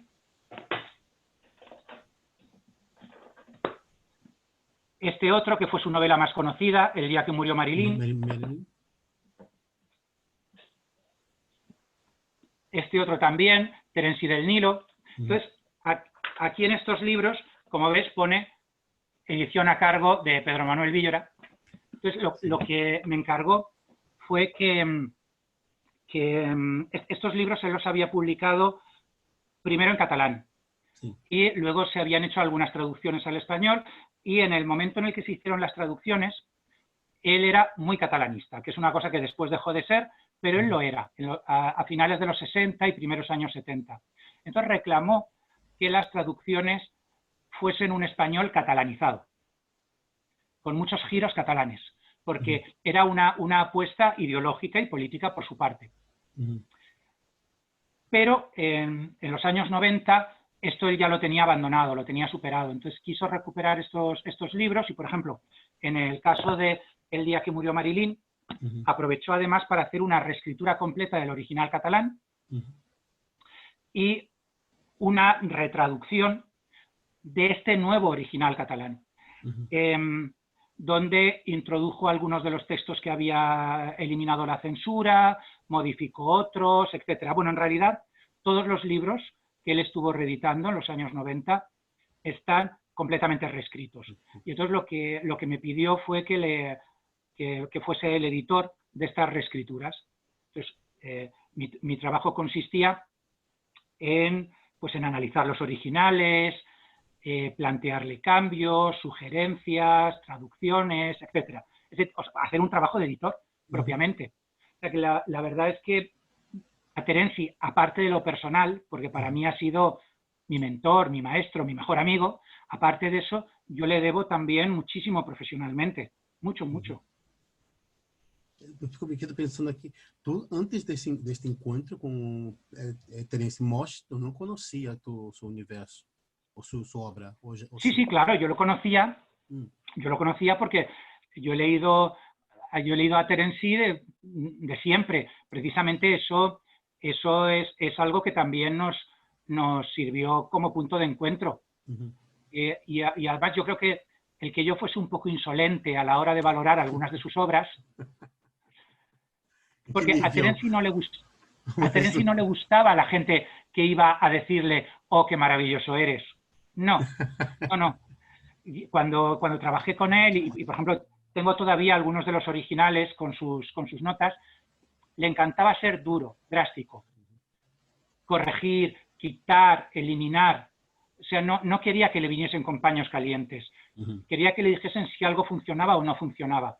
Entonces, esa era la manera que él tenía de trabajar. Por ejemplo, el editor con el que él más tiempo trabajó, Enrique Murillo, que era entonces el director literario de Plaza y Janés, con el que publicó los primeros volúmenes de sus memorias, pues era igual, es decir, era alguien que no le decía a Terenzi que bien has escrito, no, al revés. Terenzi buscaba el máximo de autoexigencia. Y entonces yo creo que esa cierta insolencia que yo tenía de joven, que la he ido perdiendo con los años, pues es una cosa que también debió gustarle. É a experiência que hace a experiência passar do tempo. Sí, hay cosas, como dice Horacio, los años nos traen cosas buenas, pero también nos hacen perder algunas. Algunas. Tal vez esa insolencia que yo tenía estaba bien. El caso es que tuve la suerte de trabajar con Terenzi durante 10 años, prácticamente, y ¿qué voy a decir? Es que mi vida no la entiendo sin él. E seguramente influenciou muitíssimo tu trabalho como autor, como dramaturgo. No, de hecho no, porque precisamente en estos años en los que estuve trabajando con él es cuando menos teatro escribí. Vale. Me dediqué a escribir otras cosas. Escribí, por ejemplo, escribí las memorias de Sara Montiel, las de Imperio Argentina, y hice libros con mi gran maestra. O sea, tuve la suerte de hacer un libro con Ana María Matute. Caray, que esa maestra de muchos, ¿no? ¿Mm? Es maestra de muchísimos. Claro, es que Ana María Matute es, pues yo creo que es una de las escritoras más influyentes. Y eso es algo que no se le reconoce. Pero desde los años 50, no tienes más que hablar con Almudena Grandes, por ejemplo, o con Lucía Echevarría, o con Juana Salaver, y con muchísima gente. Y no solamente por su condición de escritora, que ya el hecho de tener una figura femenina tan grande en la literatura es importante, no, es que al margen de su sexo, al margen de cuestiones de género, es que Ana María es de una escritura fundamental, porque es alguien que nos hace darnos cuenta que con la madurez estas cosas que has dicho que se pierden, con la madurez perdemos inocencia, y nos obliga a mantener inocencia a lo largo del tiempo. Y ese enfrentamiento de nosotros con nuestra parte maligna que nace en el momento en el que hemos abandonado la inocencia es algo que se aprende desde sus primeros textos. Ella es un genio desde pequeña, porque sus primeros textos que nos han quedado son con 5 años. Su primera novela es con 17. Muy jovencita, muy jovencita. Y entonces ella me dio la ocasión de hacer un libro que se llama Casa de Juegos Prohibidos. Y es que su apellido, Matute, significa, entre otras cosas, casa de juegos. Wow. Y entonces cuando le dije, mira, yo la antología sobre tus textos va a ser tan homenaje a ti que va a ser Casa de Juegos... Dios mío, yo esto no lo sabía. Casa de Juegos Prohibidos. Caray. O sea, Matute significa Casa de Juegos Prohibidos. Matute, apunta ali, tengo vários livros dele por aqui. Sempre digo quando tu imigra a um país, tem algumas coisas muito importantes. A língua, a literatura, a comida, a música, empapar-se. E um dos livros, o livro de Ana Maria Matute, he tenido acesso aos primeiros livros em Brasil, como Antônio Gala Sí. Ana María Matute, por ejemplo, con Brasil no tiene mucha historia, pero ella pasó muchos años en Estados Unidos, sí, porque ella era una mujer avanzadísima, se separó de su marido, Ramón Eugenio Goicoechea, y entonces, como la patria potestad del único hijo que tenían, se la quedó el marido. Y entonces ella se marchó a Estados Unidos, asumió un contrato allí con una universidad para poder dar clases y vivir de algo, porque estaba absolutamente arruinada, sin dinero, y desde allí estuvo luchando mucho para conseguir recuperar la patria potestad del hijo. Y por eso algunas de las novelas del ciclo Los Mercaderes están ambientadas en Estados Unidos, porque hablan un poco de este paso. Cara, não sabia que ela havia vivido nos Estados Unidos, curiosíssimo.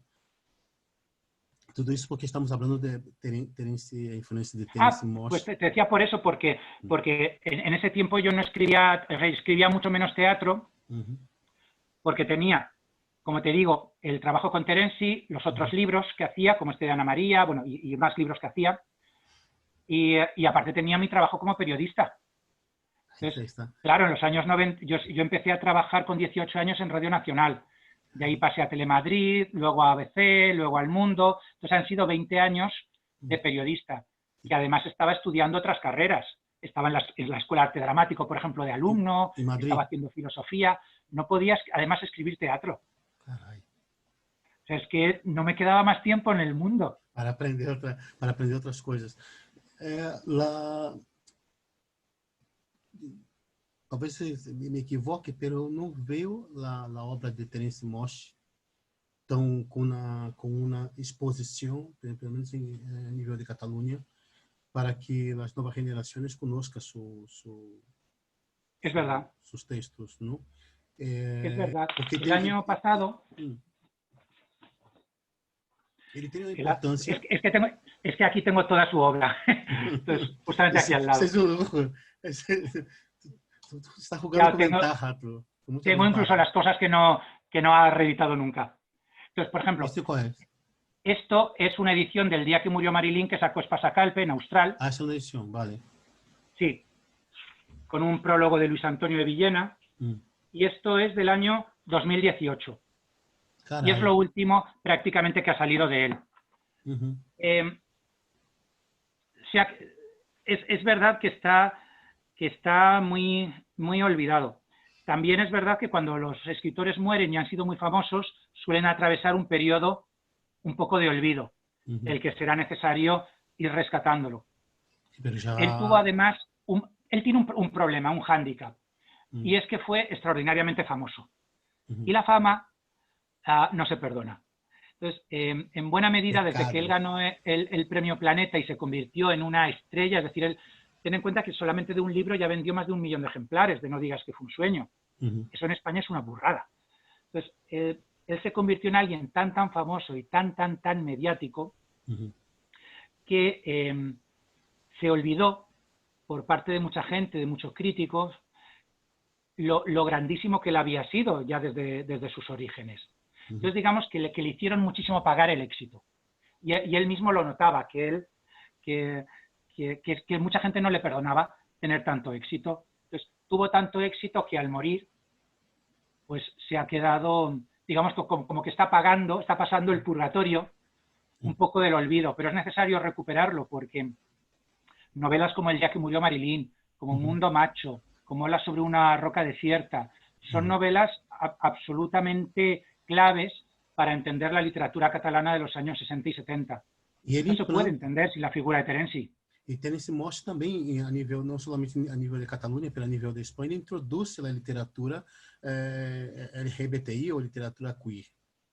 Sí, bueno, por ejemplo, esto mismo llamó mucho la atención porque es uno de los personajes principales en la Barcelona de los años 60, era un personaje homosexual, entonces su homosexualidad es esencial para entender el libro. Y esto es una cosa que llamó mucho la atención. Él siempre hizo gala de su homosexualidad, por eso jamás decía que él no podía salir del armario porque nunca había estado dentro. Isso é muito importante. Não, isso é curioso. Sempre com alguns amigos comentamos essa coisa de sair do armário e eu tenho a sorte com alguns amigos meus que passamos muito lejos do armário, não? Claro, hay muchos dentro aún. Pero bueno. Sí, pero él tiene 3 libros que son esenciales, absolutamente esenciales, que son los 3 libros de sus memorias. El peso de la paja. Porque sus memorias son precisamente la construcción de una personalidad cultural, literaria y homosexual en la Barcelona desde la Barcelona de los años 40 hasta los años 70, que es donde llega más o menos los libros, porque los libros se detienen en su primera madurez. Pero él había vivido antes fuera de España. Sí, él vivió un par de años precisamente siguiendo a un gran amor, siguiendo a Néstor Almendros, siguiendo a Néstor Almendros, el gran Las historias de amor el son gran siempre, siempre director de interesantes. iluminación, el gran director de cine, era uno de sus, que era cubano pero de origen barcelonés. Entonces, con él se fue a París, estuvo también después de ahí a Barcelona, y cuando ganó con su primer, con Hola solo una roca desierta, ganó el premio Josep Pla, con ese dinero lo invirtió en vivir en Roma. Entonces, los últimos años 60, él vive en Roma haciendo una gran intimidad con Rafael Alberti y María Teresa León. Un grupo también de autores también, poeta extraordinario. Claro, allí escribió un libro, te lo puedo enseñar, si lo tengo por aquí. Bueno, es un libro que son las crónicas italianas. Tengo un libro de poesía de Rafael Alberti. Mira, por aquí. Esto es Crónicas Italianas, pero bueno, esto es una reedición. No es el original, que esta es una foto de él de cuando estaba viviendo en Roma. Vale. Con un prólogo que hizo su hermana. Y en este libro es un libro que recoge algunos de los reportajes que le estuvo haciendo cuando vivía allí.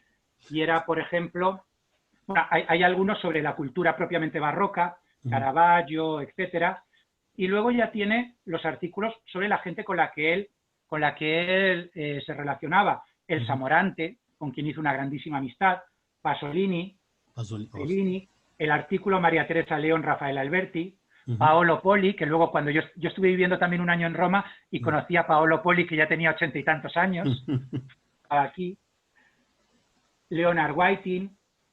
Bueno, es decir, es un libro sobre su experiencia en Roma. Aunque él esté muy identificado con Egipto, realmente él es un hijo de la cultura grecolatina. Grecolatina. La hermana de Terence Mosh también es escritora, ¿no?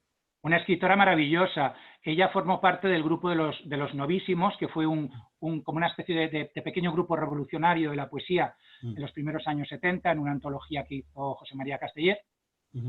Pero ella realmente solamente publicó 3 libros de poesía, porque sobre todo se dedicó a la novela. Una autora muy exquisita. Y además una autora que siempre acogía, tenía muchísimas relaciones con escritoras hispanoamericanas. Muchísimos contactos. De hecho, ella, tú conoces a Jaime Gil de Viedma. Sí. Ana María fue la persona que cuidó a Jaime Gil de Viedma en los últimos años de su vida, cuando estaba ya enfermo, en su muerte, y recibió como herencia la biblioteca de Jaime. La biblioteca de Jaime la instaló en un piso en San Antonio, que era el piso de los padres de Terence y Ana María. Entonces, ese piso, ella lo tenía acondicionado también un poco como dormitorios para que pues, muchas escritoras hispanoamericanas que venían tal vez a Barcelona sin medios, porque, pudiesen tener un lugar donde alojarse. Yo mismo, que iba a Barcelona continuamente, me alojaba en ese piso, o sea, en la ronda de San Antonio, y entonces dormía rodeado por los libros de Jaime Gil de Viedma, con sus anotaciones manuscritas, maravilloso. Entonces, como te digo, Ana María tenía una gran labor también como editora y una labor cultural importantísima de contacto con la poesía y la literatura, sobre todo femenina, hispanoamericana.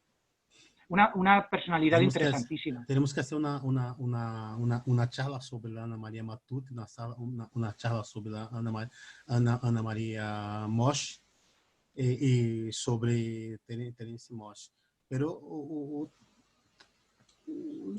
somos conscientes da grande importância da obra de Terence Mosh para a literatura e o teatro catalán, teatro espanhol, ¿o no? Yo creo que no. Para el teatro tal vez no sea tan importante. Para la narrativa sí. Para el teatro, curiosamente, él estudió interpretación cuando era joven y su gran amor fue un maravilloso actor catalán que es Enric Malló, y sus grandes amigas eran Núria Espert, Rosa María Sardá, Àngels Moll. Entonces, él en los años 70, en esta primera madurez, cuando tenía 30 años, 30 y pocos años, se dedicó a hacer muchas versiones Uhum. de grandes clásicos para su pareja y para estos amigos. Es decir, hizo versiones, una versión famosísima en televisión de La Dama de las Camelias, por ejemplo, una famosa versión de Hamlet que dirigió Pere Planella. Pero su propia obra teatral es muy corta. Rosa María Sardá hizo Tartán dels Micos contra el Estrecho de l'Ensancha, que la tengo aquí. Que claro, en la traducción sería Tarzán de los monos contra la estrecha del ensanche. Claro, tiene mucha gracia ese juego de palabras, sí, porque es una cosa muy sexual. Mira cómo está doble. Rosa María cogiendo a Enrique.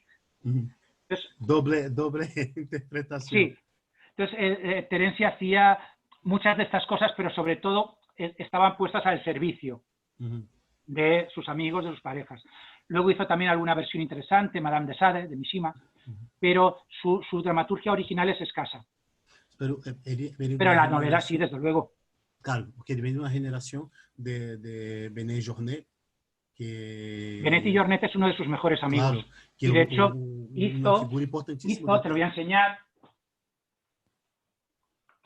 esta obra, cuando la radio parlava de Franco, cuando la radio hablaba de Franco, es una obra que empezaron a escribir los dos. Vale. Benet y Jornet y Terenci. Terenci lo abandonó, el proyecto, y entonces al final la hizo Benet solo, pero, como pone, con sus aportaciones. Maria Benet Jornet. Por isso comento não, da importância dele e sendo autor da geração com uma relação muito estreita, muito próxima com Benet Jornet. Se somos conscientes de seu legado, de sua obra, não sei se a geração mais jovens de autores catalanes ou espanhóis tem ele como referente, no escucho hablar sobre su... No lo tienen y ya te digo que sobre todo es por su gran éxito. Sin embargo, nos encontramos con que antes de tener el gran éxito, él siempre estaba reconocido como uno de los grandes escritores de la literatura catalana de los años 60 y 70. Siempre. Pere Allín Ferrer, que es uno de sus grandes amigos, escribía que El día que murió Marilyn era la novela catalana más importante de los años 60. Rafael Conte, que ha sido uno de los grandes críticos, era como el crítico titular del País durante mucho tiempo, también hacía grandísimos elogios de su primer libro de cuentos. Entonces, siempre ha tenido grandes valedores, pero como te digo, el éxito es lo que no le perdonaron. Y luego también tuvo grandes problemas políticos, porque él era absolutamente antipuyolista. Y claro, eso supuso que desde la perspectiva oficial a él se le ningunease, en buena medida.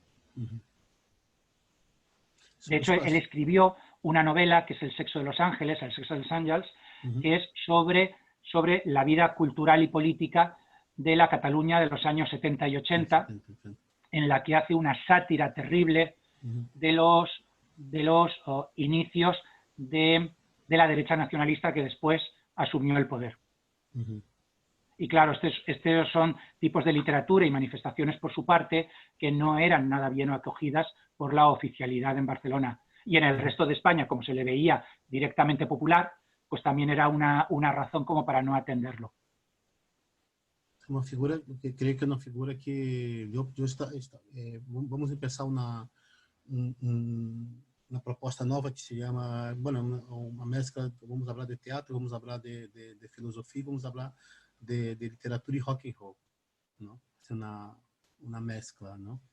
É autor que me gostaria, como temos autores de vários países participando, me gostaria de falar pouco desse autor, como sua obra, parte de sua obra está em língua castelhana, seguramente é ligada a muitos países da Latinoamérica, não? E me gostaria escavar pouco e perguntar a alguns autores porque tenemos charlado con grandes autores como Diego Fernando Montoya Serna, que é colombiano. Perguntarei sobre se conhecem a obra, se de Terence Mosh, se de alguma maneira los ha influenciado e tentar um pouco assim esse recorrido por la obra dele. Supongo que no, pero te puedo decir que él tenía grandes amistades hispanoamericanas. No solamente Néstor Almendros, por supuesto, sino que tuvo también una gran amistad con Manuel Puig. Claro, Manuel, el autor del Beso de la Mujer Araña. Hostia, que foi dirigido o texto depois cinematográfico. Claro, que después Héctor Babenco. Claro, hizo la película con William Hurt y Raúl Julia. Yo tenía 15 años cuando vi esa película. Claro, esa película maravillosa está basada en una novela de un argentino prodigioso, Manuel Puig, que también hizo La traición de Rita Hayworth, de Buenos Aires Affair, Boquitas Pintadas. Pues Terence y Néstor y Manuel eran muy, muy amigos. Y te puedo decir, porque lo he visto, porque lo he tenido en mis manos, que ellos, claro, en una época anterior a Internet, en los años 70, se mandaban por correo como una revistita manuscrita, ciclostilada, en la que siempre hablaban en femenino, y la revista se llamaba Sie, porque Sie, claro, en alemán es también ella.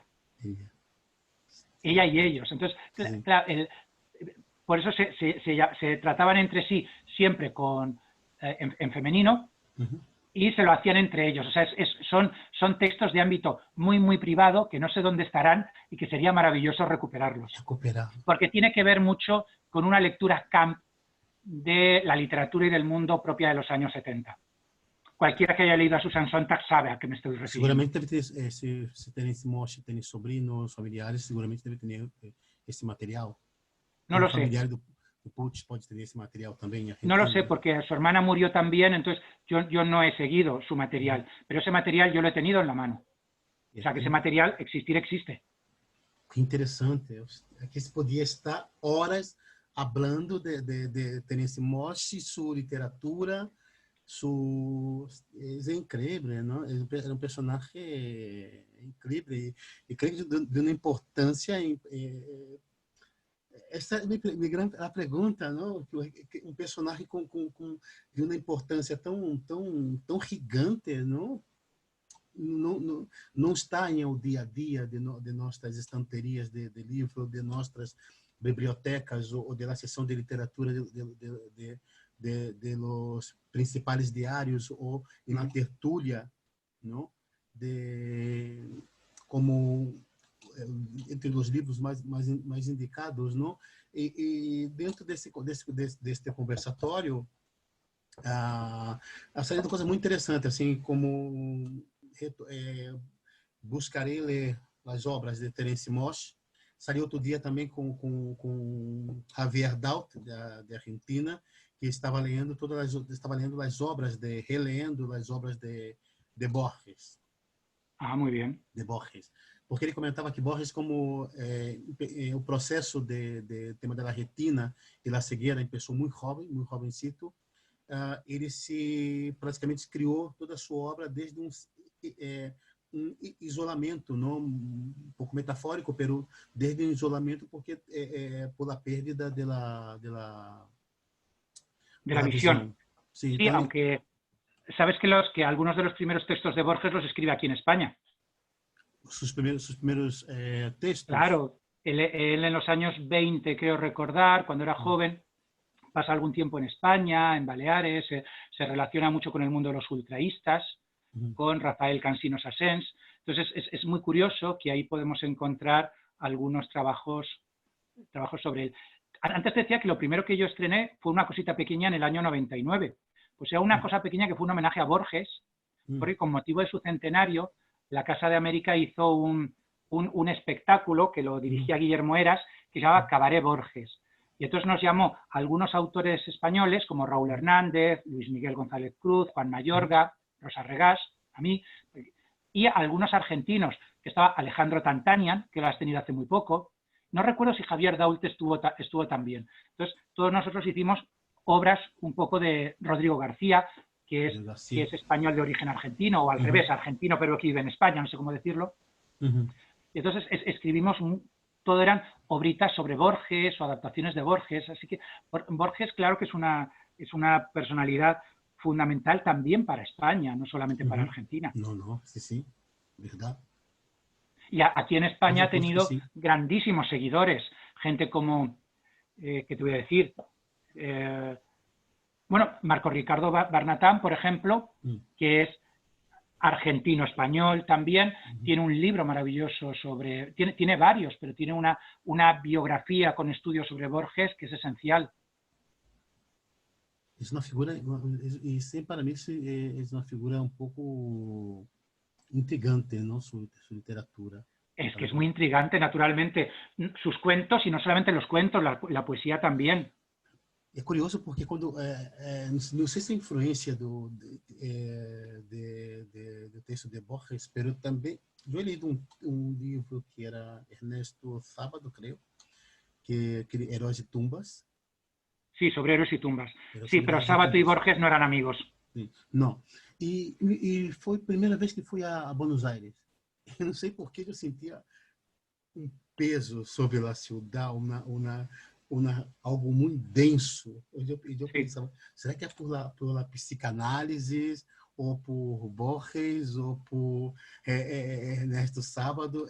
É curioso, porque me sentia, ele tem uma presença, se respira um aire muito literário também, na cidade de Buenos Aires, ¿no? Sí, pero también tienes en Buenos Aires otros escritores menos densos, o mejor dicho, menos sombríos, porque aunque Manuel Puig también escriba muchísimo sobre el horror, pero como lo hace desde una visión camp, hay mayor distancia, hay mayor goce, tal vez, en la literatura de Manuel Puig. Y luego, uno de mis escritores favoritos es Manuel Mujica Laínez. Ese no conozco. Manuel Mujica Laínez es otro escritor argentino, bonaerense, autor de Bomarzo, por ejemplo. No conozco el texto. El unicornio, Los ídolos, La casa, un novelista en el Museo del Prado. Bueno, pues es un escritor también de milagros y melancolías. Yo buscaré. Busca a Manuel Mujica Laínez, porque es un escritor argentino con muchísima presencia del mundo europeo. Es decir, por ejemplo, la propia Bomarzo, bueno, el unicornio, el escarabajo, pero sobre todo Bomarzo, es una novela que transcurre en Italia, en la Italia del Renacimiento. Pero luego tiene otras, creo recordar que es Cecil, que es sobre su perro. Entonces es un autor que también trabaja mucho sobre su mundo. Y para la literatura LGTBI, que te interesa mucho, tanto él como Manuel Puig son dos autores a los que es necesario recuperar. Porque tal vez Borges y Sarto no van por ahí, pero Manuel Puig y Mujica Laínez sí.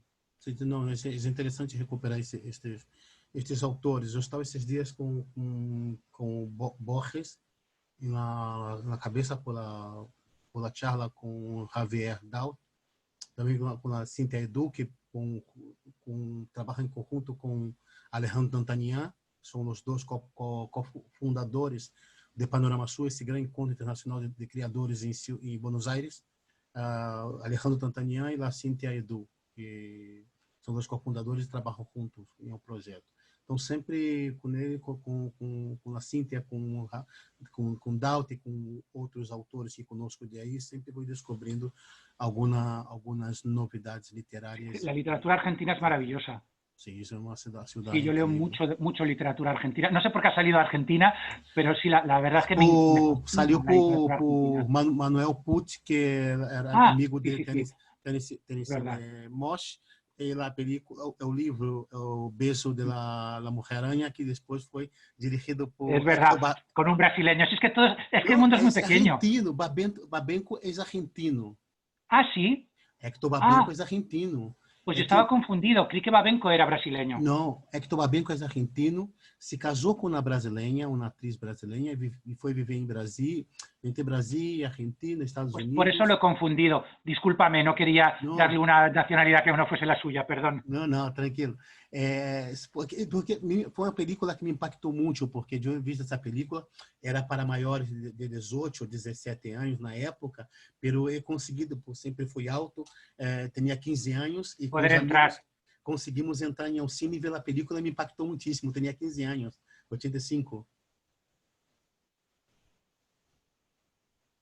Então foi assim muito interessante ver a película. Quero perguntar a ti, atualmente, además de estar vivendo esse momento da pandemia, está manejando algum trabalho novo, escrevendo? Está... Sí, para mi desgracia, 7 obras se han caído. Pero escribiendo... pero algunas se recuperan para el año que viene. Por ejemplo, tenía que estar estrenando ahora en junio en el Festival de Oviedo una adaptación de La Revoltosa y otra de Agua, Azucarillos y Aguardiente, que no se pueden hacer, se harán el año que viene. Tenía también programada un trabajo sobre otra zarzuela de Fernández Caballero, que es La Manta Zamorana, que la tenía justamente en el Teatro Principal de Zamora. Íbamos a hacer una grabación audiovisual con la Orquesta de Castilla y León, pues todo eso se deja para el año que viene. La habíamos estrenado ya el año pasado, o sea que realmente no es un trabajo nuevo. Luego tenía que tener también ahora una pequeña gira de Mundo Dante, que es una obra justamente sobre el auge de los fascismos que estamos viviendo, pero que también se ha caído, pero como es un monólogo lo recuperaremos. Y tenía que haber hecho también en el Teatro del Canal, que es un teatro de aquí de Madrid, con motivo del año Galdós, una adaptación de una de las últimas novelas de Pérez Galdós, que es El Caballero Maravilloso. Pero esa se queda también para el año que viene. Tú comentou ahora sobre una de las obras en Valladolid, creo, que tú habías dicho. No, Oviedo. Oviedo. En el Festival de Oviedo, el Festival de Teatro Lírico de Oviedo. Cataluña. Aí temos os dois mundos, teatral também, teatro em Madrid, teatro em Cataluña. Pero, bueno, yo he trabajado. Yo tengo una obra, por ejemplo, que solamente se ha hecho en Barcelona. Wow. O sea, yo me fui a Barcelona a dirigir en el Teatro Gaudí Fugadas de Ignacio del Moral, y esa solo se ha hecho allí, no se ha hecho en ningún otro sitio. La hice hace ya años, hace como 4 o 5 años. 4 o 5 años. Vale que no... Sí.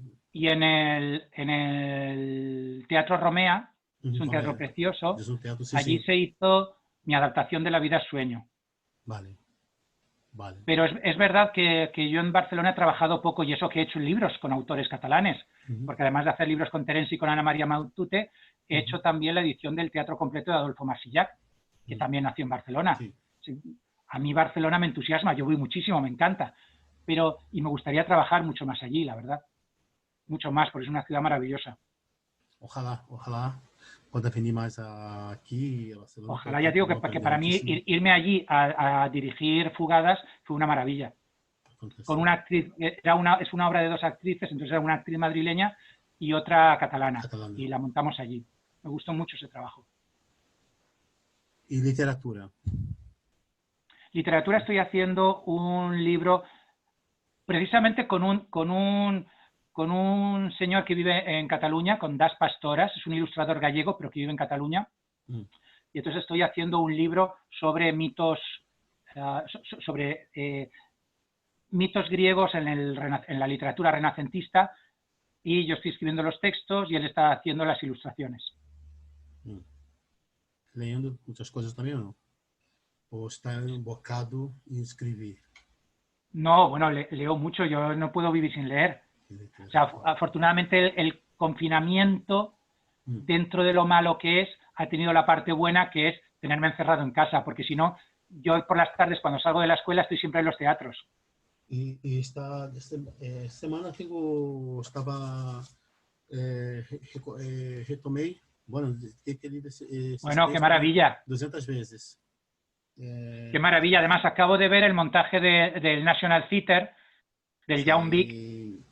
Sí, maravilloso. Lo vi, no me acuerdo si el domingo pasado, la semana pasada lo vi. Nosotros con estamos Gillian Anderson.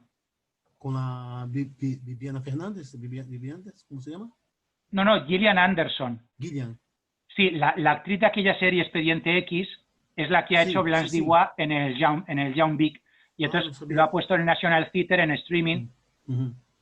Ha estado abierto durante un fin de semana o así.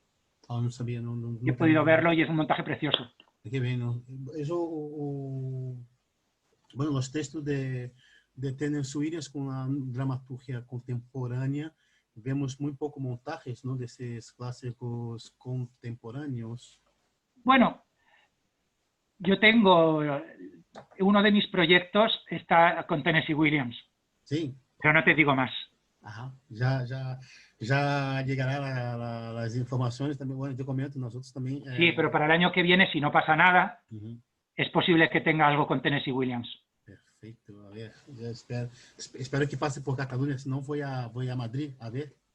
Ojalá, ojalá. Sí, seguramente o labio estará más barato también. Los catalanes todos yendo a Madrid para ver espectáculo. No sé, además Madrid está llena de grandes creadores catalanes, por suerte. Sí, por suerte, qué bien. Tenemos creadores aquí importantísimos en un teatro. Ten en cuenta que hasta nuestra concejala de Cultura es catalana. ¿Quién es? Andrea Levy. Disculpa un momentito. Sí, do PP, Andrea Levy. Digo, disculpa un momentito, porque resulta que esto se está quedando sin batería. Vale, enchúfalo. Porque llevamos 2 horas hablando. Sí, yo voy encerrando enchúfalo y así seguimos hablando. ¿Sabe qué? Es que a Andrea Levy, como é uma figura do PP, não é uma figura muito próxima, eu pensava, hostia, Andrea Levy. Pedro, muchísimas gracias por tu participación. Ahora mismo me he quedado sin verte. Sí, porque el tuyo está parando. Ahora, termina la grabación. Sí. Pon normalito. Ahí. No sé si me ves. Sí, perfectamente. Muchísimas gracias por tu participación aquí en el conversatório. Foi um lujo. No, el lujo es para mí. Adentrar por su teatro, por su carrera, por su relación con Tennessee Morte, nos abre un camino. Estoy muy agradecido por tu participación en este proyecto. No, te lo agradezco yo a ti, porque además, curiosamente, de Terenzi no hablo nunca, y eso que es tan importante para mi vida. O sea, para mí es raro.